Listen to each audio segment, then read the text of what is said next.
Hey, welcome to a new episode of Last Call Baseball, number 138. I'm Dorian. What's been going on with the Latin American Winter Leagues? Do you like offense? Do you like scoring? Well then, my friend, you should also be watching the Nicaraguan Winter League with me. As I told you last time we were together, those games are free on YouTube. Obviously, they're also playing in the Dominican Republic, in Mexico, and in Venezuela. Those are the top three Latin American Winter Leagues. Nicaragua's in like that second tier, along with like Colombia and I think Puerto Rico. No, in no particular order, but it's still good competitive baseball. There's a lot of offense in the Nicaraguan league. The pitching leaves something to be desired. It's not as bad as when I watched the Cuban National League back in 2020. Oh my God, those Cuban pitchers are horrible. But it's interesting because in the Nicaraguan Winter League, the teams play 6 times in a week, and they don't have that many relievers. So even if the starting pitcher gets lit up for like 5 runs in like the first 2 or 3 innings, the manager has to keep him in there because you can't keep running out the bullpen to cover 4 or 5 innings every single 5-6 nights a week. And so the first few games, I'm supporting Tigres de Chinandega, the Tigers of this city called Chinandega, which is in the northwest of Nicaragua, close to the border with Honduras. I've watched every single one of their games, and so you get to see a lot of the other teams as well. And some of these pitchers are just getting lit up. And that first few games, I was like, wait, why is this guy still in here? They need to get this pitcher out. He's going to cost his team this game, etc. But now I understand why. And a couple of the highlights I want to share with you that I love this because baseball is baseball, whether you're playing at the little league level, the college level, the high school, minor leagues, all-star, whatever. But I love it when you can tell that people have fun. And there was a game where 2 teams, Tren del Norte, the train of the north, was visiting the Gigantes de Rivas, the giants from this town of Rivas, back on November 5th. In the background, the stadium announcer, whoever the DJ guy is, was playing Rhythm of the Night, but Corona, that 1995 dance hit. You remember that song? This is the rhythm of the night. Oh, yeah. I'm not going to continue singing it because I don't have the best singing voice, but I love that. And I was like, I love that you're playing 90s dance hits in the middle of a game in the Latin American Winter League. And the last time we were together, I also called out whoever the owner is of the Tigres de Chinandega that the very first opening game, they didn't even paint the stadium. The stadium looked like it had been like rotting out. And to their credit, the second game they hosted, you could tell they had the stadium had a fresh coat of paint. It's like, okay, finally, guys, obviously someone embarrassed you. And believe me, it wasn't me because they're not listening to this podcast in English, to actually make the stadium look better on TV. And on this podcast, we love pets. We especially love cats, but we also love dogs and turtles and I was about to say Sasquatches. Nevertheless, we love pets. There was a game where the Tigres was playing at the Leones de León, the Lions from the City of Lions. I love these names. This happened like a few days ago. The Leones pitcher was warming up, and there was a random dog running around the pitcher's mouth when the pitcher was warming up just before the top of the first inning.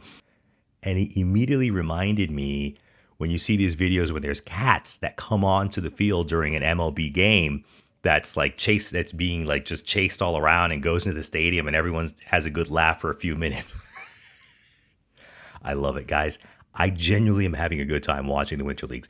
Whether you speak Spanish or understand Spanish or not, it's still baseball. And again, you can improve on your 9th grade Spanish or learn new terminology in baseball. It's fun. They're still playing good quality baseball in Latin America right now. If you want to watch the Dominican League, you can go on their website. You can pay, I think it's a monthly fee. I forget what it is. The Mexican League also, you can watch it on your phone, on your laptop, whatever. You have to pay a fee. And the Venezuelan league, I believe, does like a hybrid. I still haven't been able to find any Venezuelan games on YouTube, but I know they're like behind a paywall. But the Nicaraguan League, as far as I know, is the only one that's exclusively in every single game is on YouTube. And this week's guest knows a little bit about pitching and playing at a high level. This week, our special guest is Mark Seaver, Assistant Director of Sports Performance at Wake Forest University. Mark, welcome to Last Call Baseball. Appreciate it, Dorian. No problem. My pleasure being here. I'm going to ask you to end an age-old question. What's the difference between dad rock and yacht rock? Dad rock, yacht rock. Dad rock, I guess, is something that I put on in my earphones when I'm blowing leaves in the yard or mowing the grass or working outside with my son. I think yacht rock is when you're sitting there having a few beers at the beach, at the shore, on a boat, apparently. I wouldn't know the yacht rock, I guess, but we just had a kind of a meet and greet kind of Instagram thing on our Instagram page, Wake Forest Sports Performance, and it said Dad Rock was my favorite. I really don't listen to a whole lot of music. I'll listen. It's weird. I'm really weird. I'm the strength coach that doesn't drink coffee. Will when I work out, I'll watch HGTV or something. I really don't have music. I have to be in the mood for that. I'll listen to a lot of Christian rock. Dax has a new song out with Darius Rucker on it. Is one of the remixes. It's pretty awesome. To Be Man. It's pretty cool. And I'll listen to that stuff. One of the guys I play who played here at Wake Forest, who's from the Toronto Blue Jays, he's now helping us out, coming back for his degree, and he'll come in and we'll play some Creed. He's a big Creed guy, but he came in during Halloween week and was like, "I know you're psycho because I come in here and you're working out and you're watching Halloween movies. So like I'm watching slasher thriller type stuff." But if I were to pick some music to listen to, it'd probably be dad rock if we're driving down to the shore or road tripping back home to Pittsburgh or something like that, or maybe some country. Yeah, I did ask you that because I saw that on the Yeah, like get to know you post, and in my opinion, I had never actually thought of the difference of it because I always thought it was one and the same. But I think dad rock is more malleable because as young men age into fatherhood in their 30s and 40s, then what you liked when you were a teenager in 20s is dad rock. But yacht rock, I think, is more ferment in like it's very 80s, very Huey Lewis and the yeah, News, maybe okay. some Phil Collins. I would even say Pointer Sisters because it's very 80s. I don't think yacht rock or dad rock has to all be male artists. But yeah, No, and absolutely not. I'm sure Creed was doing a good, obviously with the Texas Rangers with the unofficial anthem. What is it? What was it? Higher, I think. Yeah, So yeah, I so think so. I saw like their Spotify playlist like went much higher because of the Rangers. Yeah, they've been big on again on Instagram, like with like I think it's higher. Hello, my friend, we meet again. Is that the song? I don't know the words. I don't know the titles of the song. I just hear it. But the kid I work out with, who's a big Creed fan, arms wide open, is about meeting his son for the first time. And this baseball player has a 1 year old son or 11-month-old son. It could be one.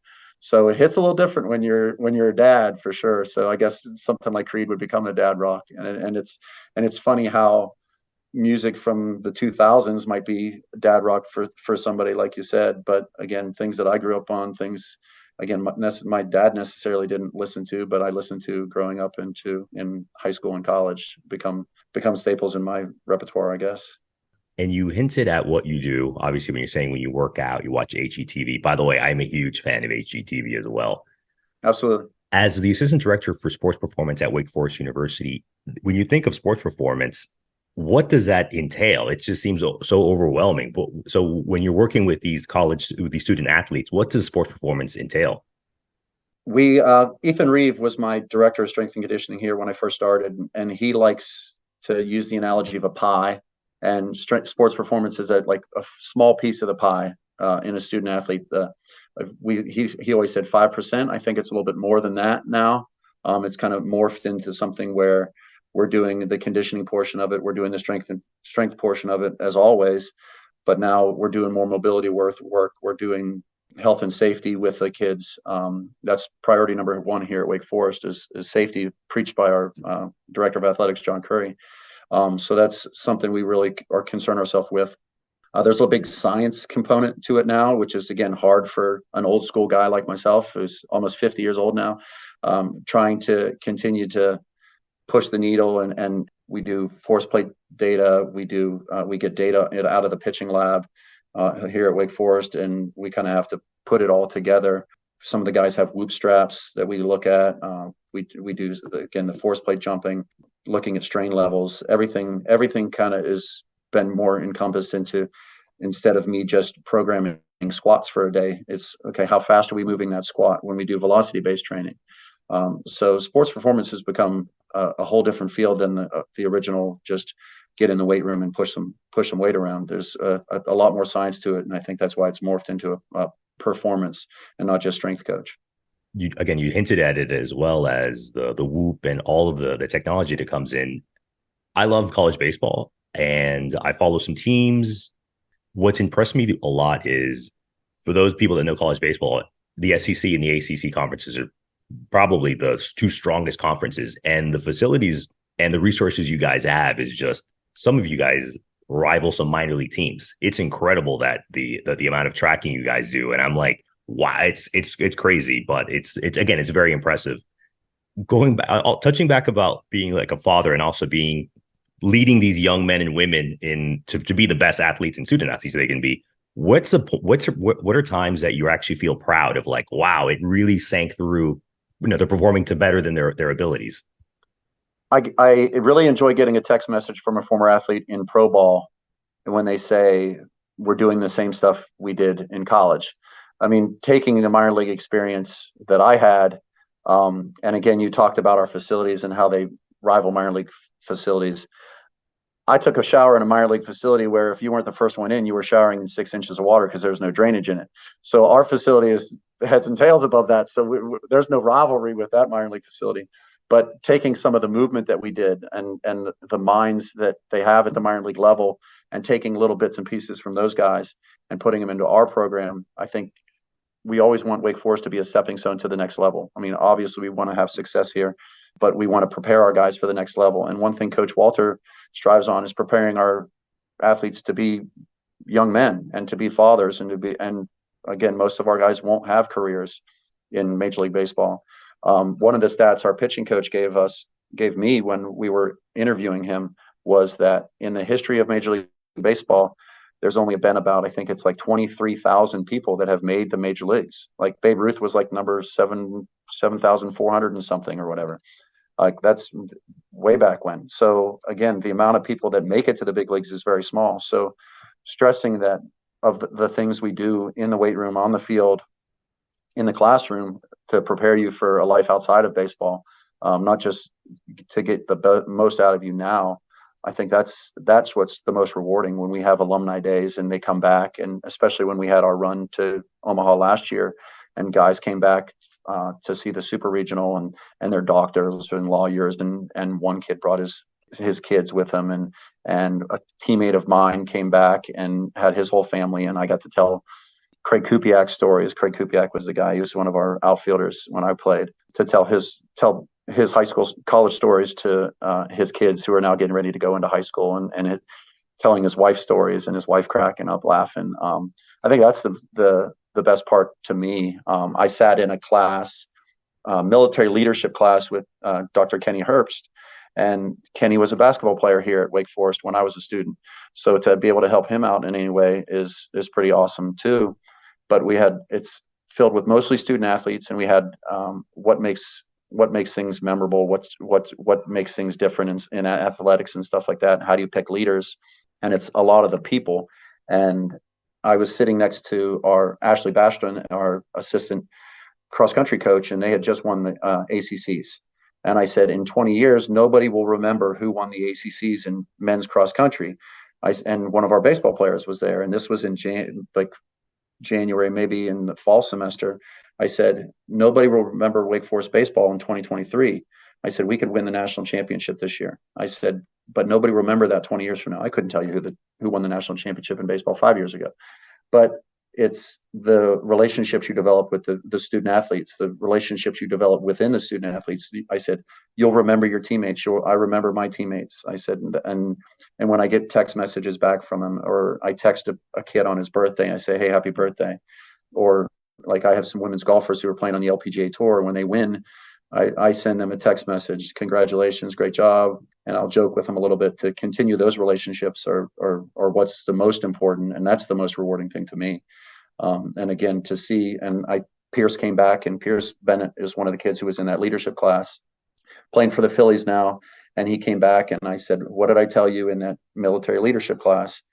And I said, about the relationships you have with your teammates and the relationships you have with your coach. And he goes, you're absolutely right. And you go, it's 100%, because in 10 years and 20 years, nobody will remember who Pierce Bennett was, but the guy on his team will remember that he hit in front of him, and he hit a double and got into scoring position, and he hit him home for the winning run in a certain game that we won. So again, to me, that's more rewarding than wins and losses. Don't Yeah, tell coaches. Don't tell the coaches that. But for those of you who don't know, Wake Forest, the college baseball program is one of the elite college baseball programs in the country. And you also mentioned having played in the minor leagues. So you've been to a place that there's a professional baseball player in the Oakland Athletics and the Baltimore Orioles organizations. You've been at a place where a lot of the student athletes that you coach, I guess, for lack of a better word, want to get to. What is like one or two things that you take from your memory as you're saying what these young men and women are trying to establish, and also what's one or two things you then try to share with these potentially future professional athletes? well, the story about the 23,000 kids in Major League Baseball, I tell that to every prospect camp we have, because as soon as you say who wants to make the major leagues, every kid raises their hand, and then I tell them facts. I was like, this is facts. So unless you're going to make life-changing money in that first or second round, like it's difficult not to get out there and go to college and get a degree. I remember in 1999, I believe it was, we were sitting out in left field in shagging during BP in San Jose, California, for playing for the Modesto A's, high A out in the California League. And it's myself, Michael Holmes, who's the scouting director for the San Francisco Giants, Mario Ramos, who went to Rice University, who had a cup of coffee in the big leagues, left-handed pitcher, and Eric Burns, who everybody knows who Eric Burns. If you like baseball, you know who Eric Burns is. He's a wild man. And Eric Burns would love me telling stories like this about him. But we sat there and we all went. Eric Burns went to UCLA, got a degree. Mario Ramos went to Rice, got an unbelievable degree. Michael Holmes and myself went to Wake Forest and got degrees. And we looked at the difference between a high school draft pick and a college draft pick. And there's something different. Once you get drafted, you're out in the world, and I don't want to say the world because it's not real life, but you're out on your own, and you've got to get up in the morning, get breakfast. You've got to wash your own clothes. You've got to get to the park on time. You've got to make sure you make the bus, because we had guys who missed the bus who didn't go on road trips. There's a lot of things that you're not used to as a high school kid that you get thrown into the fire and you don't know how to handle yourself. And a lot of it was just the maturity level. I mean, even guys who were high school draft picks who were the same age as us in high A, there was a maturity level there. You really develop a work ethic when you go to, like you said, an elite college program. You develop a work ethic. You develop the understanding of what it takes to prepare. You understand the process. I think that's really big in preparing yourself to go to the next level. I'm not saying you can't do it as a high school pick and not have that maturity, but there's got to be a good background. You've got to have a good background and be able to handle yourself in those situations, because there's a lot of things out there in minor league baseball that you may or not be ready for. And I know, again, things have changed in the last 20, 25 years since I played minor league baseball, that they're taking better care of their high school kids. They're obviously taking better care of your arms, taking care of your bodies. There's assigned strength coaches at every facility. There's nutritionists now that help out and your diet. So again, guys don't show up with McDonald's or Burger King or Taco Bell, or Del Taco was big in the California League. We hit Del Taco a lot. But again, things that are important to your development, they're doing a lot better job being able to get the high school kid ready. But I think that's the biggest thing you see in minor league baseball is the difference. That's what I saw. Absolutely. You're talking about young men who are drafted, we call it whether 21, 22 years old versus an 18-year-old who is obviously living with their parents and then immediately have to be thrown into a professional setting. And yeah, I'm sure you could definitely see the difference between 3 or 4 years, 3 or 4 year old span. We see it in high school, or I'm sorry, we see it here in college, where again, the biggest jump they always talk about, the biggest jump is between the day you step on your campus your freshman year to the day you step on campus your sophomore year. We have a pitcher who kind of deer in the headlights when he got here. He's going to be a big part of our staff come this year. He was a freshman last year. Made a jump this summer, had a great summer playing and handling the workload of college and the responsibilities of college. And he's going to play a big role. Merrick Houston, who was a freshman last year, was a guy who had a huge role for us. He was our shortstop and was thrown in the fire, struggled offensively. Defensively, he was unbelievable, but he's made the jump physically and mentally to a sophomore year. And he's going to be a guy, maybe not this year, but the next year, where he's going to be a guy to be counted on as a leader.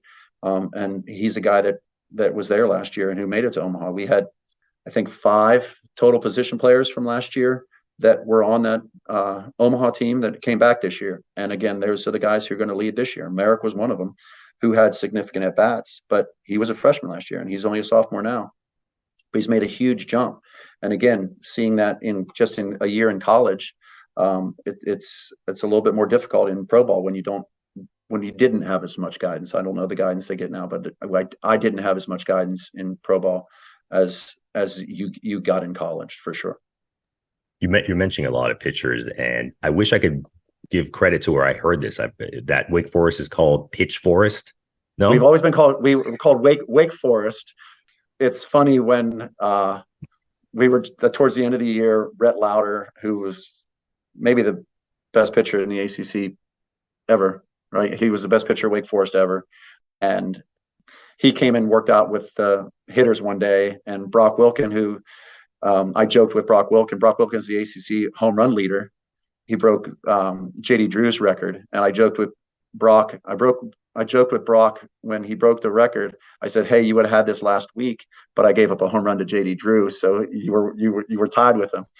But Rhett was in the hitters workout because he had a meeting or something with somebody, and they were joking back and forth. He said, "We've always been Wake Forest." He goes, "Surprise, surprise! The one year we pitch well, we're going to Omaha."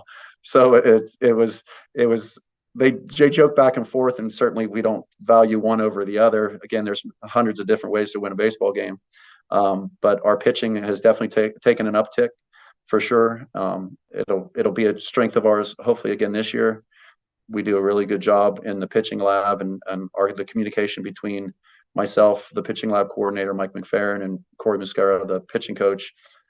Plus, we have a huge team of data analysts now that are all students here at Wake Forest who kind of use this as kind of a springboard in their career. One of our kids graduated here last year. He immediately got a job with the Toronto Blue Jays, and we stole him back from Toronto. So he's back going to be our director of analytics. We opened a new position for him. So he's going to be in charge of our analytics team. And again, the communication across all of us helps us to become a little bit, get a head up on what we have to do in the spring for sure. I'm definitely going to stick with that Wake Forest is if it's not known, it's definitely known as Pitch Forest, because in the past 2 or 3 years, you guys have developed Jared Schuster, who's with my Atlanta Braves, and now obviously, and Ryan Cusick, who was drafted by the Braves, and now in your former organization, the Oakland Athletics. My question to you is: you're pitching the Wake Forest pitching lab, I think, is pretty famous in college baseball. Could I go train to help me for my upcoming co-ed softball league? Sure. It's joking. It's funny because I have a friend who always talks about how electric his stuff was in high school, and he's like, I got to come down and get in that pitching lab, and he's in his 30s or 40s now and overweight, and he just wants to get in there, and he probably hurt himself, and I'd hurt myself if I got up on the mound too. But yeah, you can come down and like I'll see Mike McFerrin, our director of the pitching lab. He'll throw, and he doesn't have the same mechanics that a Rhett Lauder or Josh Hartle or Chase Burns has for sure. But he can still play catch. a good level, but he's still a young kid. So we'll You see know in what? about 20 years after I throwing. didn't play college baseball when I was in college, so I have 4 years of eligibility. Maybe with the pitch lab, I'll go from 60-mile-an-hour fastball to like a 65. So I'll Yeah, throw right, junk. right. Yeah. Hey, crafty right-hander, right? Yeah, no, I'm actually a lefty, so I have a little bit Oh, more. okay. So a Yeah. little bit more. Speaking of trying not to hurt yourself, I read that you're also a deadlifter. But I do deadlift. I mean, it's a deadlift's a good exercise for an older guy who has bad knees. What is I? You know what I noticed that guys who do bodybuilding are a different breed than the ones who are like the heavy deadlifters. Because I don't ever see someone like obviously the deadlifters are very stocky and thick, and they're not like, oh, I'd love to be like Mr. Olympia, like Frank Zane or who was it, Ronnie Coleman, like these Sure. legendary guys. Why is that? Why is there this disconnect between the guys who do that heavy lifting and then the guys who try to go be Mr. Olympia? Well, when you look at Mr. Olympia and you sit there and you see a guy like I'm going to turn the clock way back, Arnold Schwarzenegger, who's 6'4", 250 pounds, Adonis, right? And again, when you say deadlift heavy, I've never like I'm not built to deadlift. I'm 6'8", but the guys who are the huge power lifters are the guys who are short and stocky, have short legs, long arms, big thick torsos, and they're not going to be the most aesthetic guys that you can sit there and oil up and look at. The guys who are heavy deadlifters are those guys with a back as wide as a Volkswagen and able to pull some crazy weight off the floor. I don't pull crazy weight. It's an exercise I do because I'm an old man with a bad knee and try to limit my squatting as much as I can. But Squattober was here. We always joke around and goof off through Squattober through Sorenex's website. But deadlift's probably my exercise of choice. Total body. It's a total body exercise, and it makes you feel good when you get out of it. That's good to know. Again, I've always wondered, but when did you realize? Obviously, I'm sure that you loved baseball since you were a young boy, but when did you realize that confluence between I love baseball, I've gone to the professional level, but now I want to do also the sports, the fitness part, the performance. When did you realize I can marry these two and actually have a career out of it? When I got hurt, when I was with Baltimore and had my first shoulder surgery, never came back from that one, had another shoulder surgery, came back. I wasn't as successful. That's when I really turned to strength and conditioning to be a kind of the number one priority in my process. I didn't understand it as much as I do now. I didn't have a degree yet, didn't understand the kinesiology of it, the physiology of it. So I lifted a lot and lifted too much. I didn't understand the mobility portion of it. And again, that's where sports performance comes into it. I got up to 265, which was like an 8% body fat when I was with Oakland and with Pittsburgh towards the end of my career. And it was, I couldn't move. So I didn't have very good separation of my hips and my shoulders. My thoracic spine was locked up, like just because I lifted heavy all the time. And again, it's not always about lifting heavy. But when I got hurt and was coming back and had a successful season in 99 and I was always on the bus to the gym. It was always optional workouts. I know now they have mandatory workouts in the minor leagues. You've got to get 2 or 3 workouts a week. But the trainer didn't always want to go to the gym. He'd hand me the little bag of money. He'd be like, "Hey, you're in charge, and take these guys to the gym." And I'd be like, "Okay." And I'd ride the bus and count the guys and get those guys moving. Eric Burns was the first guy. Actually, he's like, "Seaver, you need to deadlift." So he's the guy who got me into deadlift. And again, learning from him, learning from the strength coaches at the complex with Oakland. And then once I came back to school, I just started volunteering here at Wake Forest. One, it gave me the opportunity to use our facilities for free, but I learned from a lot of great minds. Ethan Reeve, David Bass is our director of strength and conditioning now. Some of the interns we had, Corey Schlesinger is huge on social media. He was coaching in the professional ranks. He's now at Texas as their director of basketball strength and conditioning. So all these guys that came through here, it really opened up the world. I didn't realize I could get paid. I don't say get paid for working out, but get paid to. I wear usually like I put on a collared shirt for your podcast, but it's usually shorts and a t-shirt. I'm in my shorts underneath on the Zoom call here, so that's normally I don't have to wear a tie and a jacket to work every day. So that was a great eye opener for sure. Yeah, definitely. I don't think suit and tie. This isn't Connie Mack, the 1920s Right. Philadelphia Athletics. So you don't need to Right. do that. Mark, you've had experience obviously at a high level in college baseball with Wake Forest, and then as a minor league player for many years. If you were to become you choose the new czar of minor league baseball or the czar of college baseball, what's one or two things you would do with your powers that you could change anything you want? All right. Both of these, I thought about this week. And both of these are pitcher based, obviously, as a former pitcher. I'd get rid of the aluminum bat. I know it would cost a lot of money, right? But I've seen too many hits off the barrel, or let me say off the end of the bat or off the handle, that get through. For That aluminum bats, I'm sorry, you mean for college baseball? Yeah, for Yeah. college baseball, I'd get rid of aluminum bats for college baseball. And then as a baseball purist, I get rid of turf. We have a turf field here, and it's ideal for when we have a rain delay. 30 minutes later, we're out on the field and we're playing. But again, and we get true hops and everything else. You don't get that bad hop base hit or whatever. As a pitcher, I enjoy that, but I don't necessarily like and as a strength coach, the turf adds a degree of injury, like especially if it's wet and you slide or slip. There's a safety issue to that turf, but I'd probably lose both of those if I was the czar of college baseball. I've read a couple of articles recently for at least for the National Football League where they have that same issue that players are demanding that every stadium has to have natural grass. I think the Bahamian grass or something like that. I think it's a fact. Like we'll train with when I worked with volleyball. I'm talking to Donnie Mabe, who's the strength coach at Texas Volleyball. They won the national championship last year. He likes to train on different surfaces. Like he'll do a lot of sand work. He'll do a lot of stuff on the turf. Stuff they stay out of the gym during the preseason because you do so much stuff on the gym. So training on different surfaces is great, but having to compete on those different surfaces if you're not used to it, it certainly adds a safety risk to it. I mean, you're going to see ankles and knees and hips and stuff like that happen on playing on different surfaces week to week. Mark, if people want to go to Winston-Salem to see the amazing Wake Forest Demon Deacons again this year for college baseball, what's a couple of places that you normally like to go to in the Winston-Salem area for a cup of coffee, drink, food, anything? I'm not a coffee guy, but we'll take when we get we've hired two new employees here at Wake Forest. When we do the interview process, we always take them to Cranky's. Cranky's has some Southern biscuit breakfast sandwiches that we attack, and it's all like fried chicken and pimento cheese and stuff that's good for you. And they have some pretty good coffee from what they tell me, so they'll go to Cranky's every once in a while. We have stuff on campus that they do.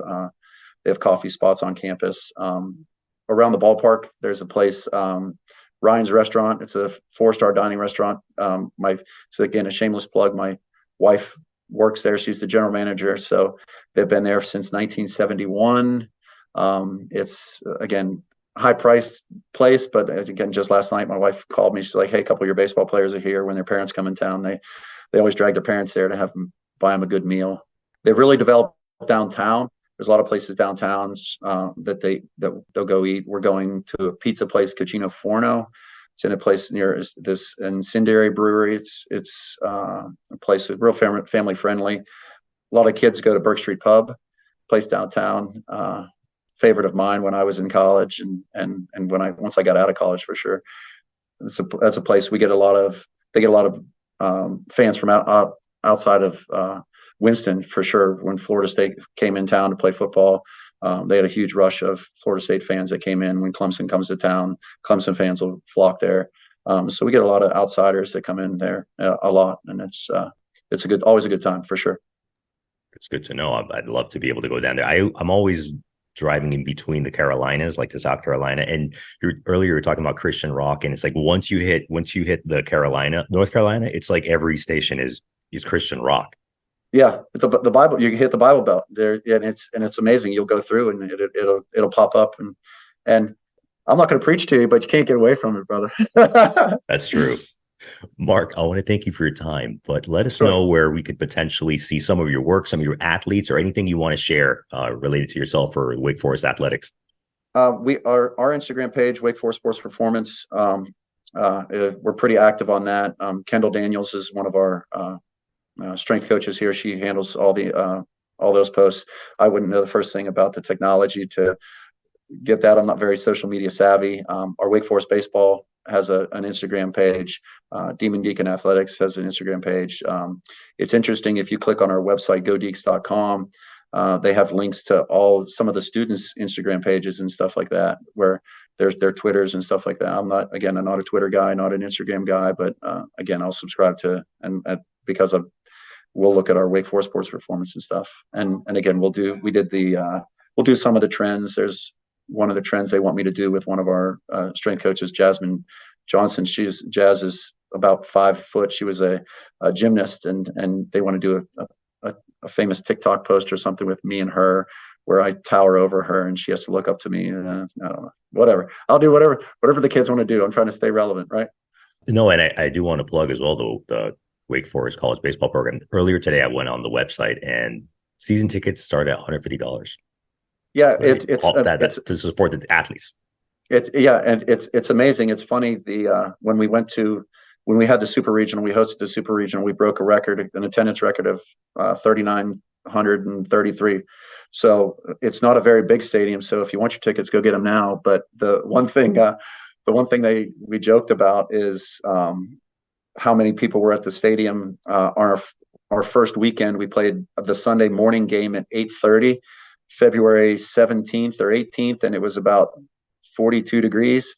There wasn't a whole lot of people in the stands, but there sure were a lot when we were hosting the super regional. And it's interesting. This will be a plug for our website, godeeks.com, and our YouTube page. They have Team 109. Chris Fowler's our social media director for the athletic department. And he made a movie about all of the highlights and the journey and stuff we did with Team 109 last year going to Omaha. And that had 16 hours in, that had more views than every other video on the website, except for 2. One of them was an interview that Coach Clausen gave a couple years ago. And another one was the facility tour with Eric Adler and Brock Wilkin 2 years ago. I think that has like 144,000 views, but we had like 2,500 views in the first 16 hours. I couldn't tell you what it is now, but it's a pretty cool movie. And every Friday, my kids and I, like if my wife's working at the restaurant, my kids and I will sit in bed and watch a movie or something. Last Friday, my wife was off, so all 4 of us sat in bed and watched Team 109, the movie. It was a tearjerker for me because it didn't end. It had a sad ending, but again, there's so much more to it. It's pretty impressive.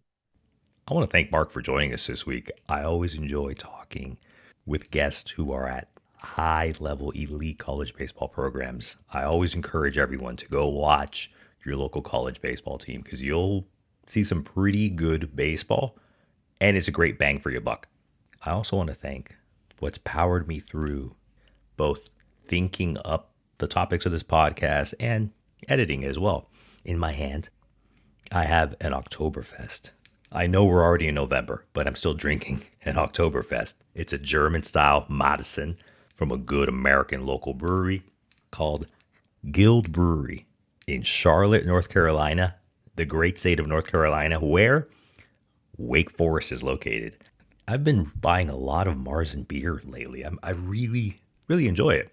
You know what else has to do with the South besides North Carolina, baseball, Christian rock and roll, driving barbecue? The Atlanta Braves, the team of the South, the team of America. Forget that. Remember that when they were on TBS, the Atlanta Braves were America's team, and they still are.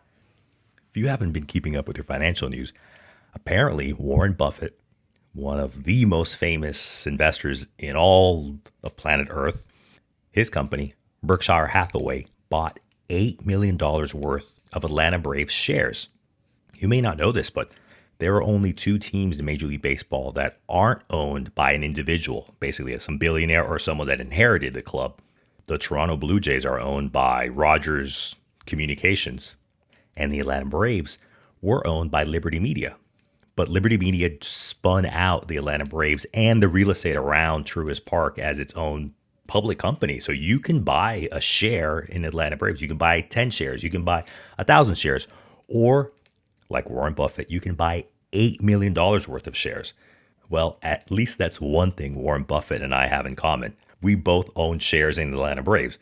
Granted, he owns a heck of a lot more shares than I do. I don't own anywhere near $8 million worth of shares. I would love to. As I said in other episodes, if I had the money, I would completely buy out the Atlanta Braves and take them private. But that's a topic for another time. It's the offseason for Major League Baseball, but as I said, the Latin leagues the Latin winter leagues are up and roaring. Fall ball and college baseball just finished. We're going to be releasing episodes a few times a month. We're taking it easy a little bit, but I'm still going to be watching Latin American baseball, especially the Nicaraguan Winter League, every week. So you're more than welcome to do that with me. I'm going to post it again, the websites where you can find it. Thanks for listening to Last Call Baseball. Be great and get home safe.